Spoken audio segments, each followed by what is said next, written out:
Okay, let's get to the Canucks playoff opponents. You and I want to talk about this right now, Harm. If the playoffs started today, your Vancouver Canucks, folks, would be facing the Vegas Golden Knights in round 1 of the playoffs.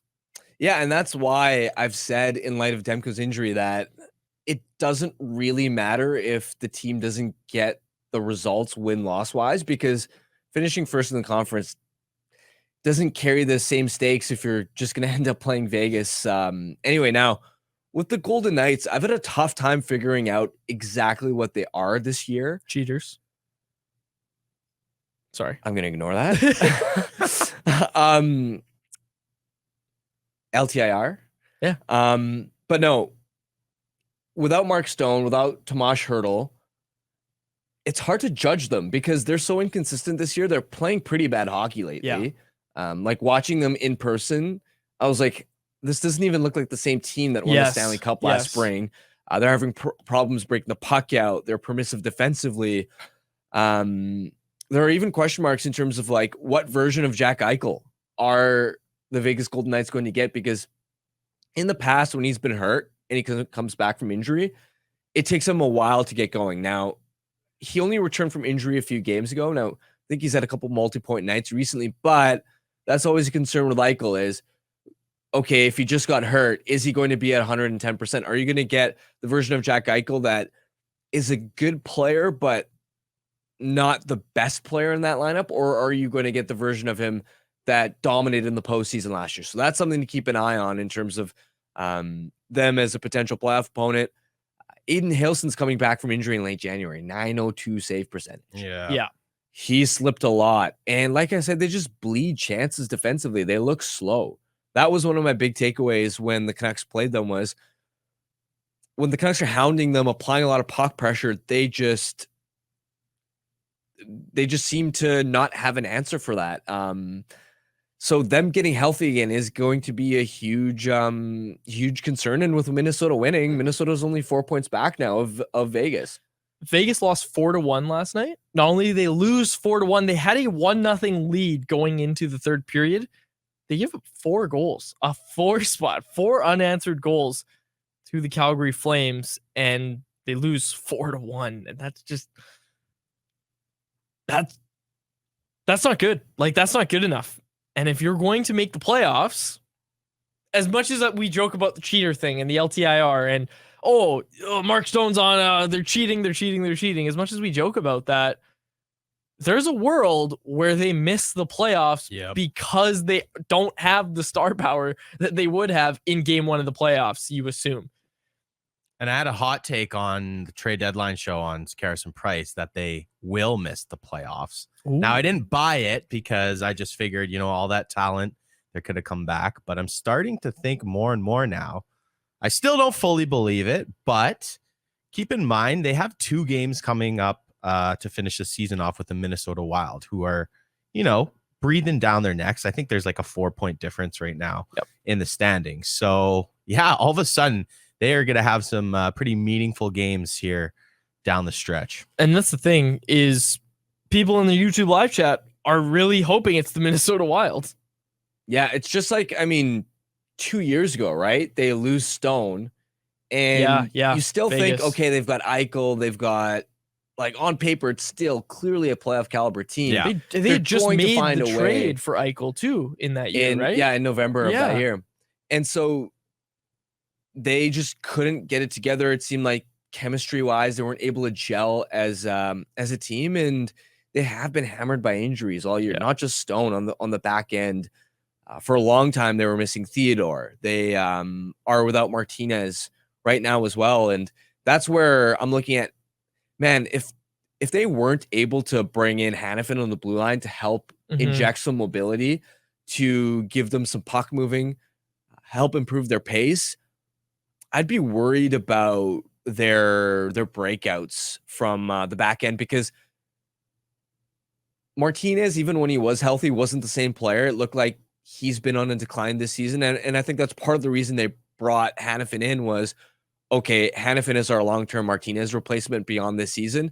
But you also have like bigger bodies like McNabb and Haig, Whitecloud, who defend so well without the puck, but for whatever reason, they've struggled with the puck this year. And I know in Vegas, a big part of the narrative was, okay, once we get Shea Theodore back, our breakouts will be fixed. Yeah.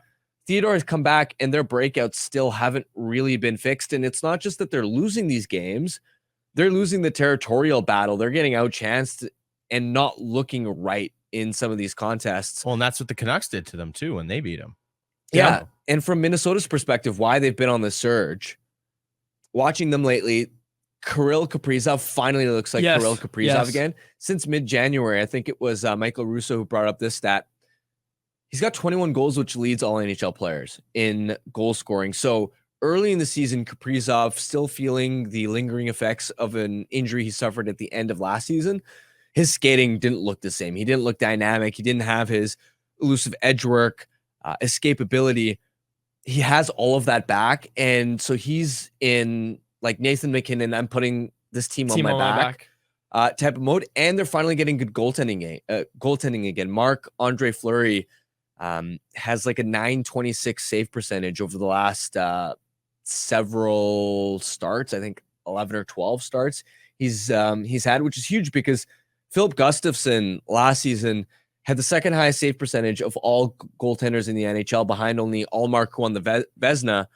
Gustafsson has laid an egg this year, and for a while it's like, okay, our 1A guy isn't picking up the slack. Now we got Fleury, who is 39 years old, so you can't really expect him to carry the mail. But now Fleury seems to be turning back the clock, and once they fixed the goaltending and gotten their superstar talent back, they've played an extra game, so that that doesn't help in terms of the playoff math. But they're nipping on the heels there. Something interesting about Vegas that I'm just looking at Vegas's kind of scoring totals and everything. Jonathan Marchessault has 37 goals. After him, William Karlsson with 23 goals. They have 3 players that have 20 goals or more. Jack Eichel has 20 exactly, and then there's nobody else. It's William Karlsson with 23, Jack Eichel with 20, and then, as I said, Marchessault with 37. Nobody else has touched 20 goals this year. Can you imagine if they miss and they went in, grabbed Hanifin, they grabbed Hurdle? Now I know he's injured, but man, that would be chef's kiss. And I know a lot of people around the NHL would be pretty happy. That's the crazy thing is, like, they missed 2 years ago, 3 years ago, whatever. Was it 2 years ago, huh? Yeah, 2 years ago. And that wasn't the end of Vegas. Like, that's what keeps them competitive is they go out and do the Hanifins. They go out and do Tomas Hurdle. Like, he's still signed for years. Yeah. Like, they're going to have him for years. They got retention too, right? Exactly. So, and if they miss the playoffs this year, by no means does it mean that, Vegas is done. They shouldn't have made those moves. Like, no, not at all. Let's say if LA holds down, that third spot in the Pacific, it's most likely Vegas, Nashville, unless, Minnesota pops in. If LA were to fall down, then, man, that 1-3-1 is just suffocating. And, they can shut down the Canucks. That would make for a hell of a boring series. So Nashville, I think, would be, but then again, they're rolling right now. So do you really want to tempt with that?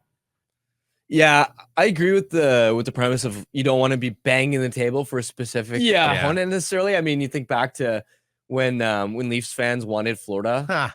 We want Florida. We want Florida. And then you can see how that ended up. But if we're talking most and least favorable potential matchups, I don't want LA, not only because of the whole defensive aspect, but also just entertainment. Like, this is the first time you're going to see playoff hockey in Vancouver. I'm not talking about in the bubble where it's in Edmonton. In Vancouver, in person, you're going to get that type of entertainment factor. Look, it would still be really fun. It would still be really exciting, but I don't want to watch LA trap it up in the playoffs. That's boring. Yeah. With Nashville, this is what Karen Versation in the chat said. Nashville is scary because Saros can win a series by himself. They don't have top end talent, but they're pretty deep through the lineup. Can wear you down. Yossi is also a stud.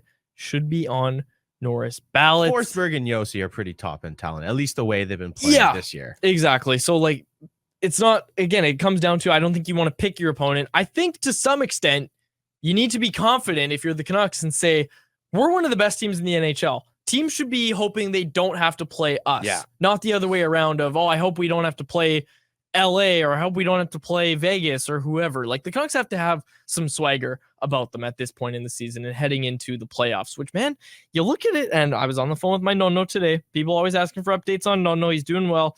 The playoffs are going to start in like a month, right? Yep. Man, it's going to be Going to be a lot of fun. Going to be a lot of fun to cover some playoff hockey. Canucks Conversation is live Monday through Friday, every weekday at 2 p.m. over on the Canucks Army YouTube channel. Make sure you like, subscribe, and interact in the YouTube live chat every day with us, folks.